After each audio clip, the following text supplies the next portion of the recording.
The year is 100 BC. You are standing in the center of the most dangerous, most alive, most intoxicating city on Earth. 1 million people. 1 million. In a world where most cities have maybe 10,000. The streets smell like bread and urine and roasting meat and ambition. Somewhere above you, a man is about to be thrown off a cliff, legally, because that's just how Rome handles certain criminals. A senator is being bribed in broad daylight 3 blocks away. And somewhere in that crowd, a future emperor is playing in the street as a child. His name is Julius Caesar. He's 9 years old. But here's what no one tells you about Rome. The marble, the togas, the epic speeches, none of that is the real story. The real story is what happened between the monuments. In the apartments where people threw waste out of windows. In the baths where empires were negotiated over olive oil and scrapers. In the markets where a slave could, on rare occasions, buy his own freedom and become richer than the man who once owned him. Stay with me for the next 15 minutes, because by the end, you will never look at the word civilization the same way again. This is not the Rome of marble statues or movie epics. This is the Rome they don't teach you in school. Filthy, brilliant, violent, generous, alive in ways we have completely forgotten. 24 hours. Let's go.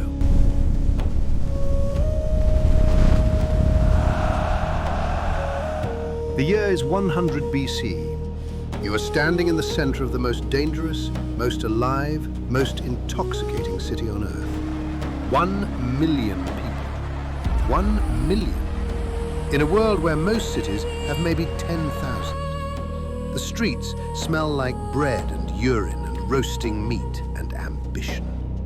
Somewhere above you, a man is about to be thrown off a cliff, legally. A senator is being bribed in broad daylight 3 blocks away. And somewhere in that crowd, a future emperor is playing in the street as a child. His name is Julius Caesar. He is 9 years old. This is not the Rome of marble statues and movie epics. This is the Rome they don't teach you in school. Filthy, brilliant, violent, generous, alive in ways we have completely forgotten. You have 24 hours. Let's not waste a single minute. Rome had a noise ordinance. Seriously. Wheeled vehicle traffic was banned during daylight hours. So every merchant, every supplier spent the entire night hauling goods through the city. Wagons crashing over cobblestones, mules braying, drivers screaming at each other in 6 different languages. Dawn doesn't wake Rome. Rome never quite went to sleep. The Roman satirist Juvenal wrote that you literally could not sleep in this city.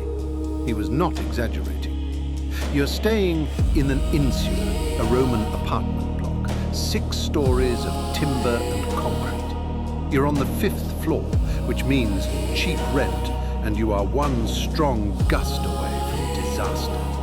Each floor up means more danger, more stairs, and no access to the communal latrine downstairs.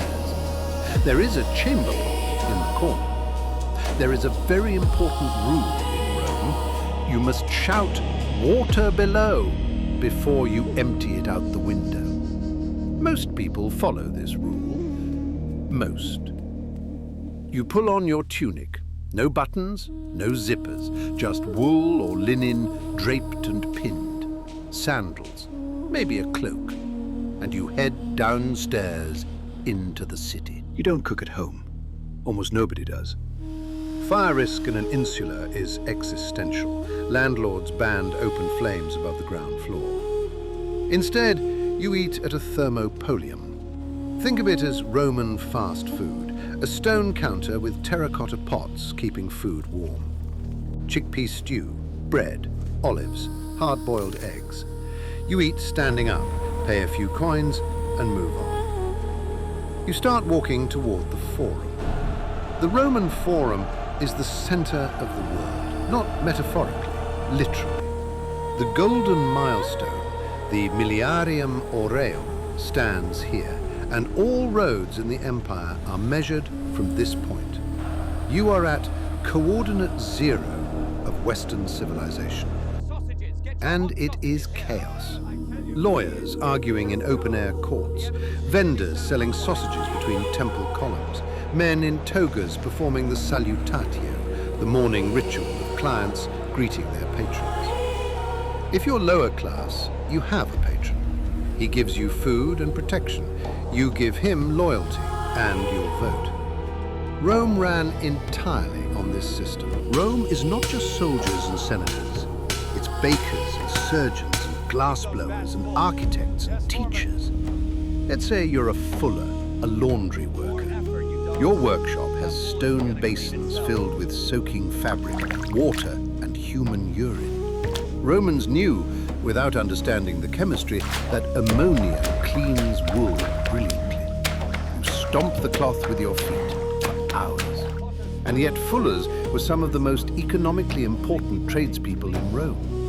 The Guild of Fullers was powerful enough that when a Pompeii fullery owner, a woman named Eumachia, donated a building to the city, the Fullers erected a statue of her in the Forum.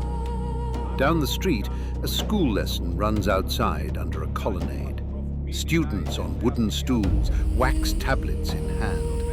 The teacher recites Homer in Greek, because in Rome, educated people learn Greek. Latin is for business, Greek is for culture. 2 streets over, a Roman aqueduct delivers thousands of liters per minute into a public fountain.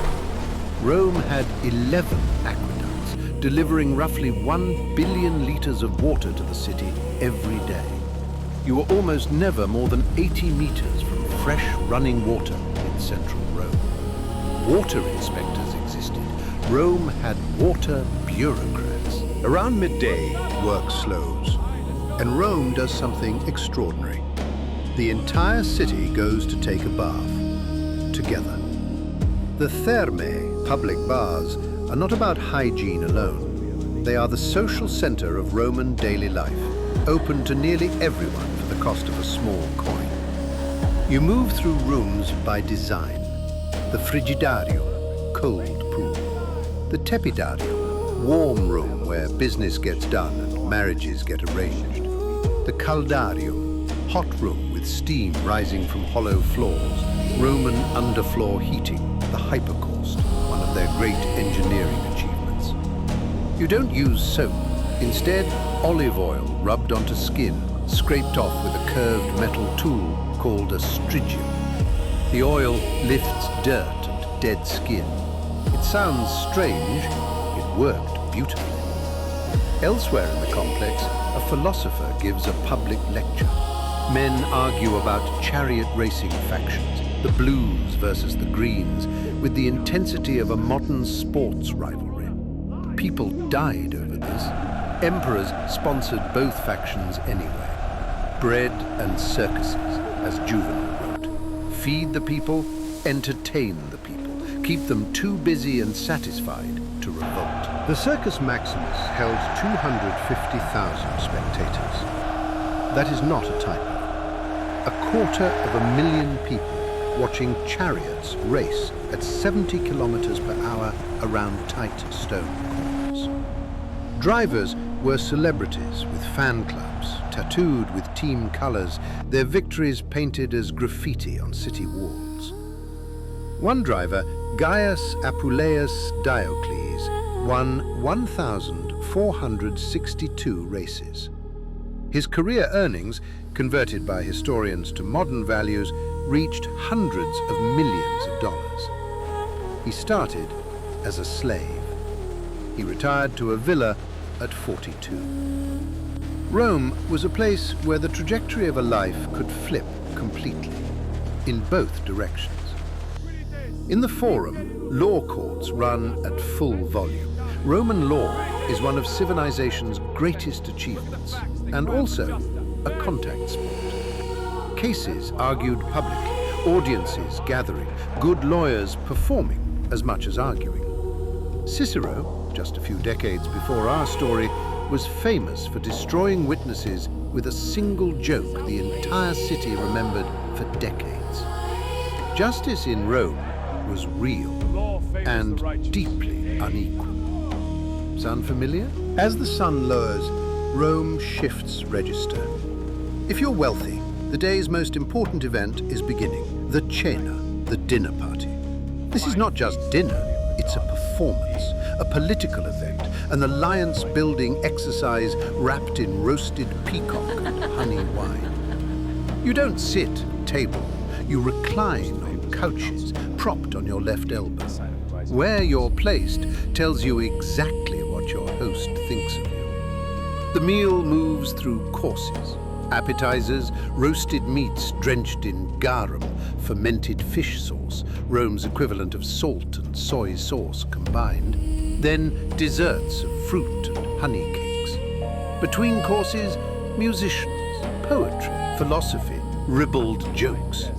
But the social calculations never stop. Romans complained about dinner parties constantly in letters and poems, and they showed up for every single one. Because presence was power. Absence was weakness. After dark, Rome transforms. The streets are not safe. Rome had no professional police force in this era. Juvenal wrote that a man who went out to dinner without first making his will was being reckless. He wasn't entirely joking. Most sensible Romans stayed home. At home, the household gods demanded attention. The lararium, a small shrine on the wall, held figurines of the lares, the protective spirits of the household. Every Roman home had one. Small offerings every morning and evening, food, wine, incense. The lares were not distant epic gods, they were intimate, family gods who cared specifically about your house and your children. Romans lived in a world of spirits and omens at every scale. Sneezing at the wrong moment was a sign. Dreams were messages. A flight of birds in the wrong direction changed your plans. Mystery religions from Egypt, Persia, Anatolia were flooding into Rome alongside trade goods. The city was spiritually restless. Restless in ways that would produce, within 2 centuries, a small Jewish sect from the eastern provinces that would eventually absorb the empire entirely. But tonight, in 100 BC, you pray at your lararium. You lie on your straw mattress on the 5th floor as the wagon wheels start again below. And you listen to a city of 1 million people breathing around you. There is nowhere else on earth like this. Rome lasted. In the West, officially, until 476 AD. In the East, as Byzantium, until 1453. 15 centuries of continuous civilization from a muddy hill above the Tiber, where shepherds decided they had something worth building. They gave us concrete, aqueducts, legal codes, and roads that still follow the same paths today. They gave us French, Spanish, Italian, Portuguese, Romanian, all of them Latin's children. They gave us the calendar we still use, the baker at the Thermopolium, the fuller with stained feet, the child scratching letters on a wax tablet, the woman managing her workshop accounts by lamplight. They were not so different from you. They wanted their children to survive. They wanted to matter to someone. They wanted the gods, whatever form those gods took, to notice them. They wanted to eat something good and feel for a moment that the world made sense. And every morning, the sun rose over the 7 hills, the aqueducts ran, the forum filled with voices, and Rome was alive. Thanks for watching Chronicle Prime. If this journey through ancient Rome reached something in you, subscribe and tell us in the comments, what civilization should we visit next? We'll see you in the past.